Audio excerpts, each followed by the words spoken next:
El terrorismo en India en los años 90 no puede ser bien explicado sin antes tener una pequeña contextualización de lo que fue el colonialismo británico y la partición en 1947.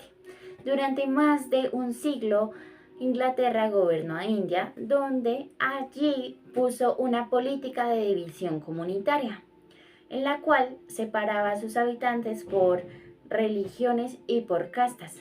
Esto creó entre los musulmanes y los hindúes mucha tensión entre sus religiones. Ese dicho de dividir y vencerás no le funcionó totalmente a Inglaterra, debido a que en 1947 India por fin se separó, se independizó de Inglaterra. Con esto provocó que su país quedara dividido por dos estados. El estado de India, que estaba habitado por los hindúes, y el estado de Pakistán, más que todo habitado por los musulmanes. Al tener esta separación tan inerte, provocó la migración más grande de la historia mundial, que fue que millones de musulmanes y también hindúes abandonaran sus terrenos y también tuvieran masacres comunitarias entre ellos, provocando millones de muertes. Esto al final creó una tensión entre estos dos países justo en Cachemira, el cual es una región montañosa que vive el epicentro de las confrontaciones de estas dos religiones. Cachemira, con mayoría musulmana pero gobernada en 1947 por un Mahara hindú, fue un territorio en disputa desde el primer día de independencia. La decisión del Mahara Hari Singh de firmar el contrato de adhesión a India en octubre de 1947 desencadenó la Primera Guerra Indo-Pakistaní. Pakistán envió tribus armadas para ocupar la región. India respondió militarmente y el conflicto terminó con una línea de alto fuego supervisada por Naciones Unidas en 1949. Desde entonces, Cachemira quedó dividida, la parte occidental bajo control pakistaní, Azad-Kashmir y Gilgit-Baltistán, y la parte oriental bajo el control indio, Jammu y Cachemira. Las tensiones no se detuvieron allí. En 1965, India y Pakistán libraron una segunda guerra por Cachemira, y en 1971, tras la independencia del Bangladesh, el conflicto volvió a reconfigurar fronteras y percepciones. En los años 80 y 90, Cachemira se convirtió en escenario de insurgencia armada. Grupos como el Hizbul Mujahideen, apoyados desde Pakistán, comenzaron una campaña de ataques contra fuerzas indias y civiles mientras la población local vivía bajo militarización constante. La región se transformó en un símbolo de identidad y resistencia para los musulmanes cachemires y en un punto de honor para el nacionalismo indio. Cada atentado, cada enfrentamiento, cada protesta en Cachemira alimentaba la narrativa de violencia que se expandía hacia el resto del país. La demolición de la mezquita Babri en Ayodhya no fue solo un acto religioso, sino un detonante de viejas heridas coloniales y el conflicto irresuelto en Cachemira. Los grupos nacionalistas hindúes, el Rashtriya Savak Sangh (RSS) y el Vishnath Hindu Parishad (BHP) y el Bharatiya Janata Party (BJP) organizaron la movilización que culminó en la demolición de la mezquita el 6 de diciembre de 1992.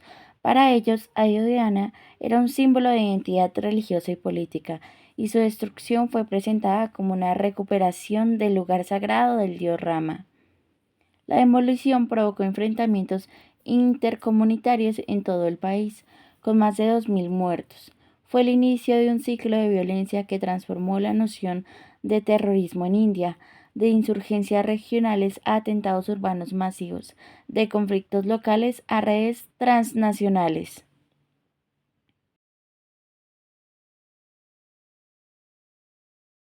El 12 de marzo de 1993, Bombay vivió una jornada de terror que se extendió entre la 1:30 y las 3:40 de la tarde, cuando una serie de explosiones perfectamente coordinadas sacudieron la ciudad en apenas 2 horas. El primer golpe fue contra la Bolsa de Valores de Bombay, epicentro financiero del país, donde un coche bomba en el estacionamiento paralizó las operaciones bursátiles y dejó decenas de muertos. Minutos después, otra detonación alcanzó la concurrida plaza de la Opera House, un área comercial abarrotada de transeúntes. La violencia se trasladó luego a los hoteles Sea Rock y Centaur, símbolos de la vida cosmopolitana de la ciudad, donde las bombas buscaban atraer atención internacional y mostrar que las infraestructuras de lujo estaban en vulnerabilidad. Casi al mismo tiempo, el aeropuerto de la Santa Cruz fue atacado con explosivos en el estacionamiento y en el área de carga, generando caos en vuelos nacionales e internacionales.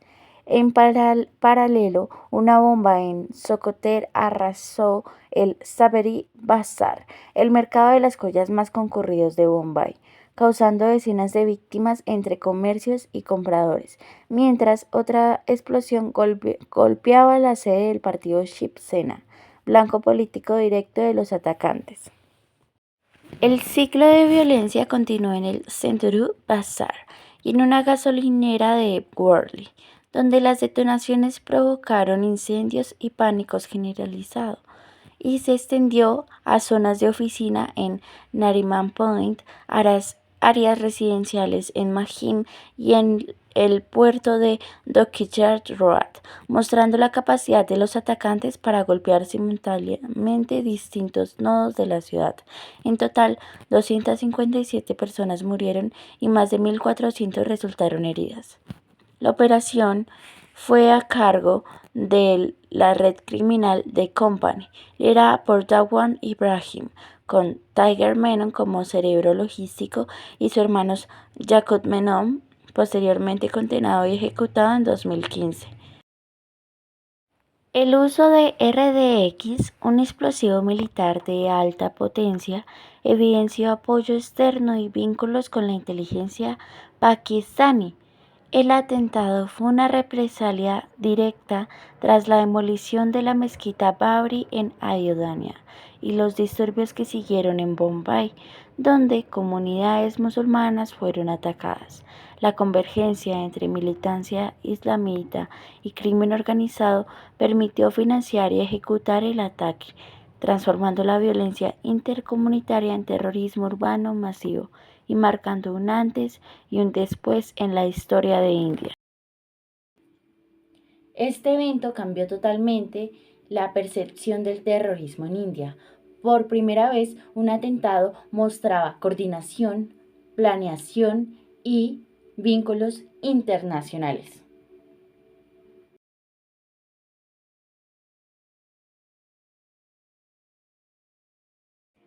Tras la demolición en Babri y los atentados terroristas de Bombay en 1993, los musulmanes sufrieron un fuerte perfilamiento social y policial. Varios musulmanes eran acusados por el simple hecho de pertenecer a esa religión. Esto genera un círculo entre la victimización y también la radicalización. Con este contexto aparecen distintos grupos. Entre estos, uno de los primeros grupos que emergió en este contexto fue el de Students Islamic Movement of India, SIMI, fundado en 1977 como una organización estudiantil islámica. En sus inicios promovía la identidad religiosa y la solidaridad comunitaria. Sin embargo, en los años 90, tras la demolición del Babri y los atentados de Bombay, segmentos del SIMI se radicalizaron, adoptaron un discurso cada vez más antisecular y antioccidental, rechazando la idea de una India pluralista y denunciando la marginación de los musulmanes. Sus publicaciones, panfletos y reuniones clandestinas empezaron a difundir mensajes de confrontación. En 2001, el gobierno prohibió oficialmente a SIMI, pero la organización ya había dejado una huella profunda. Muchos de sus exmiembros se integraron en el India Mujahideen, que en la década de los 2000 reivindicó atentados en Delhi, Jaipur y Ahmedabad. La transición del SIMI hacia el India Mujahideen muestra cómo un movimiento estudiantil se convirtió en semillero de militancia urbana. El India Mujahideen, aunque más activo en los 2000, hundía sus raíces en los 90. Sus primeras células urbanas reclutaban jóvenes musulmanes marginados, especialmente en barrios vigilados y estigmatizados por la policía. Estos jóvenes, que se sentían perseguidos y sin oportunidades, encontraron en el India Mujahideen una identidad y una causa. El grupo utilizaba métodos de bajo costo pero de alto impacto, bombas improvisadas en mercados, estaciones y lugares públicos. Su narrativa se alimentaba del resentimiento acumulado tras el perfilamiento policial, y sus atentados buscaban demostrar que la violencia podía golpear el corazón de las ciudades indias. En Cachemira, la insurgencia se intensificó con el Hizbul Mujahideen, liderado por el Sayyid Salahuddin. Fundado en 1989, el grupo se convirtió en el principal actor armado que buscaba la anexión de Cachemira a Pakistán. Durante los 90, Hizbul Mujahideen organizó ataques contra fuerzas indias y contra civiles considerados colaboradores del Estado. Cachemira se transformó en un territorio militarizado, con presencia constante del ejército indio y con una población atrapada entre insurgencia y represión. La figura del Salahuddin, que operaba desde Pakistán, simbolizaba la conexión transfronteriza de la insurgencia cachemira. Desde Pakistán también operaba organizaciones más sofisticadas, Jaish-e-Mohammed y Lashkar-e-Taiba. Ambas influyeron directamente en la radicalización en India. Jaish-e-Mohammed, fundado en 2000 por Masood Azhar tras su liberación en intercambio de prisioneros, aportó doctrina ideológica y entrenamiento militar. Lashkar-e-Taiba, con base en Lahore y Murtik, se convirtió en una de las organizaciones más poderosas de la región, con capacidad logística y financiera para apoyar atentados en India. Sus vínculos con la inteligencia pakistaní ISI fueron señalados en múltiples investigaciones. Estas organizaciones no solo entrenaban militantes en campos de Pakistán, sino que también proveían recursos, armas y estrategias para operaciones en territorio indio. Su influencia se hizo visible en los grandes atentados de los 2000, como el ataque a Parlamento en 2001 y los ataques de Mumbai en 2008. En conjunto, estos grupos SIMI, Indian Mujahideen, Hizbul Mujahideen, Jaish-e-Mohammed y Lashkar-e-Taiba muestran cómo la radicalización en India durante los 90 no fue un fenómeno aislado, fue el resultado de un entramado complejo: perfilamiento interno, marginación social, insurgencia en Cachemira y apoyo transfronterizo desde Pakistán. La violencia se alimentaba tanto de agravios locales como de redes internacionales, y preparó el terreno para la ola de atentados urbanos que marcaría la década siguiente. El perfilamiento consistía en detenciones preventivas, en vigilancia de los barrios musulmanes y en el arrestamiento con uso de las normas y leyes antiterroristas sin pruebas sólidas. Esto generó el resentimiento y asimismo ayudó a reclutar a aquellos jóvenes que se sentían perseguidos. La radicalización musulmana no fue homogénea. Al contrario, la mayoría de los musulmanes no participaban en violencias, pero lo que hizo la radicalización fue afectar a toda la comunidad musulmana.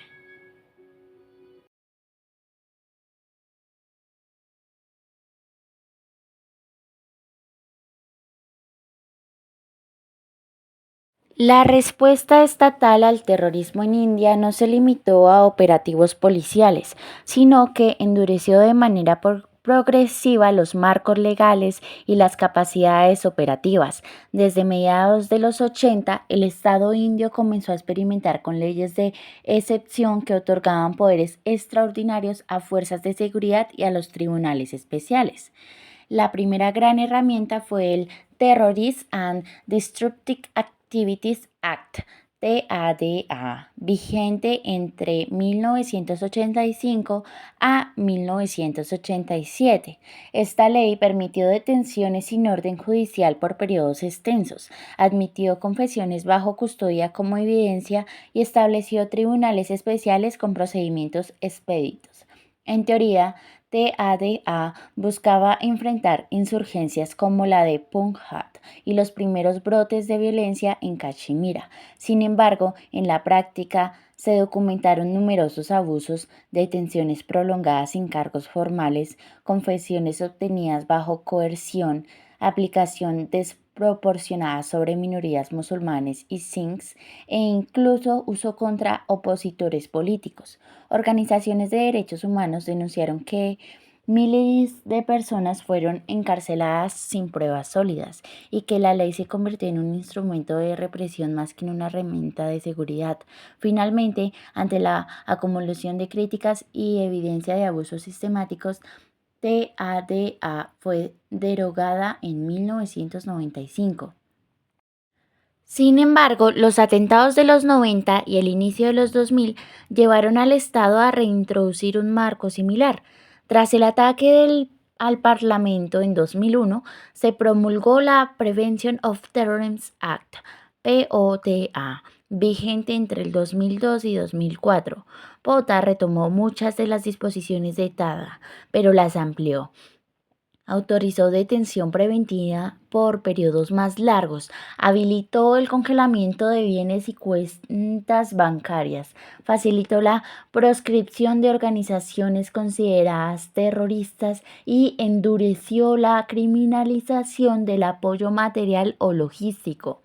En la práctica, POTA también acumuló denuncias de perfilamiento comunitario, especialmente contra musulmanes, y de uso político contra opositores regionales. Abogados y activistas señalaron que el derecho a defensa quedaba debilitado, pues las confesiones bajo custodia seguían siendo admitidas y los tribunales especiales operaban con procedimientos sumarios. La acumulación de críticas llevó a que POTA fuera derogada en 2004. Sin embargo, la derogación no significó un retroceso en la securitización. El gobierno reforzó el marco general de la Unlawful Activities Prevention Act UAPA mediante enmiendas posteriores. La UAPA, originalmente promulgada en 1967 para enfrentar organizaciones consideradas ilegales, fue transformada en una ley antiterrorista de alcance nacional. Las enmiendas de 2004, 2008 y 2019 ampliaron su capacidad para proscribir individuos y organizaciones, congelar bienes, extender periodos de detención preventiva y otorgar mayores poderes a la Agencia Nacional de Investigación NIA. En seguridad interna, el Estado modernizó inteligencia, profesionalizó unidades especiales, protegió nodos urbanos críticos. También mejoró la coordinación de interagencias. Este giro logró consolidar tácticas y tecnologías, pero dejó en un debate abierto sobre la proporcionalidad, las garantías ciudadanas y, cómo no, el control judicial.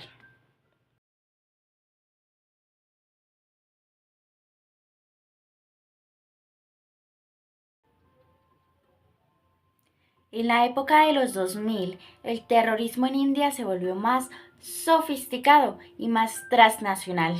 3 atentados marcaron este periodo.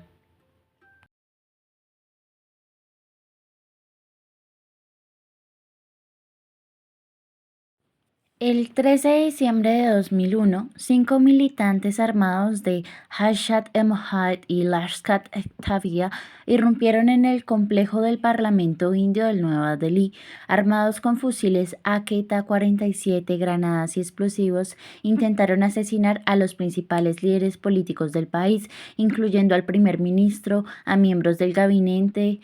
Aunque la seguridad logró neutralizarlos antes de que ingresaran al hemiciclo, murieron 14 personas, entre ellas guardias y personal administrativo. El impacto fue inmediato. India acusó a Pakistán de complicidad y movilizó más de medio millón de soldados a la frontera. Pakistán respondió con un despliegue similar. Durante meses, ambos países estuvieron al borde de una guerra abierta, en un contexto donde ambos ya poseían armas nucleares. La comunidad internacional intervino para evitar una escalada, pero el ataque dejó claro que el terrorismo podía poner en riesgo la paz regional y la estabilidad global. Fue un golpe directo al corazón político de la democracia india y marcó el inicio de una era de securitización más agresiva.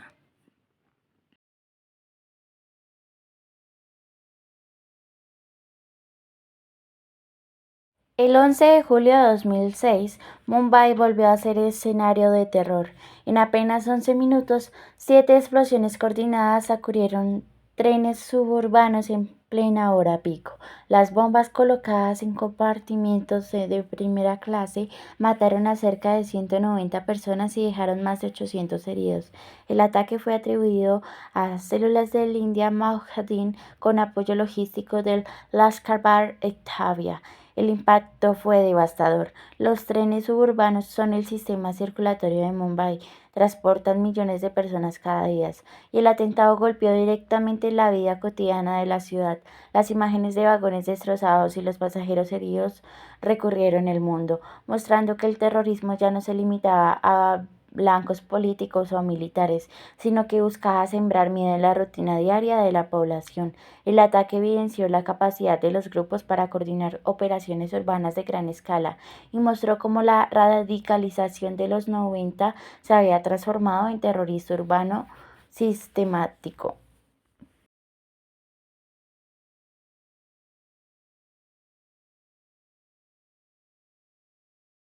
El episodio más dramático llegó en noviembre de 2008 con los ataques de Mumbai. Durante 60 horas, 10.000 habitantes armados atacaron simultáneamente hoteles de lujo como el Taj Mahal, el Oberoi, la estación de tren Chhatrapati Shivaji, un centro judío y restaurantes populares.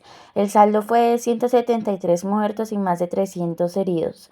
El único atacante capturado, Ahmad Khabazak, confesó vínculos directos con Lashkar-e-Taiba en Pakistán, confirmando la dimensión transnacional del ataque.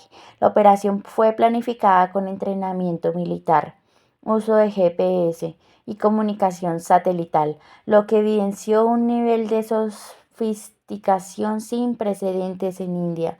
El ataque de Mumbai 2008 fue comparado con el 11 de septiembre de Estados Unidos, un atentado que no solo dejó víctimas, sino que también transformó la percepción global del terrorismo. India acusó directamente a Pakistán que permite que Lashkar-e-Taiba opere desde su territorio, lo que generó una crisis diplomática en gran magnitud. La respuesta india fue inmediata y profunda. El gobierno reforzó unidades especiales como la National Security Guard (NSG) que intervinieron en el Taj Mahal durante los ataques de 2008. La seguridad urbana cambió radicalmente. Se instalaron escáneres en estaciones, se reforzó la vigilancia en aeropuertos y hoteles y se implementaron protocolos de emergencia en grandes ciudades. El Estado también intervino en la inteligencia tecnológica, interceptación de comunicaciones y cooperación internacional, especialmente con Estados Unidos e Israel. Estos tres atentados, Parlamentos 2001, Tren 2006 y Mumbai 2008, marcaron la transición del terrorismo en India hacia una fase más compleja y transnacional. Mostraron que los grupos podían golpear símbolos políticos, infraestructuras cotidianas y espacios internacionales de lujo. La respuesta estatal endureció leyes, profesionalizó fuerzas especiales y redefinió la relación entre seguridad y derechos civiles. Más allá de las cifras de muertos y heridos, estos ataques transformaron la manera en que India se piensa a sí misma frente al terrorismo global. La memoria de las víctimas y la transmisión en vivo de los ataques y la tensión diplomática con Pakistán convirtieron la década de los 2000 en un punto de inflexión.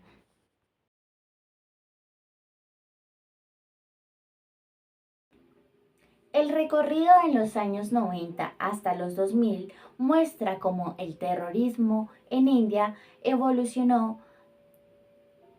con disturbios intercomunitarios y atentados iniciales hasta una estructura más compleja, urbana y transnacional. Más allá de las cifras y de los nombres de organizaciones, el terrorismo en India dejó una huella profunda en la vida cotidiana de millones de personas. Cada atentado significó familias desnutridas, comunidades marcadas por el miedo y ciudades que tuvieron que reinventarse después del trauma. Recordar a las víctimas no es solo un acto de respeto, sino también una forma de entender que detrás de cada estadística hay historias humanas. La memoria de Bombay 1993, de los trenes de 2006 y de Mumbai 2008 sigue viva en quienes sobrevivieron y en quienes perdieron a sus seres queridos. En Bombay, cada aniversario del 12 de marzo se realizan actos de conmemoración en la Bolsa y en Sabere Bazar.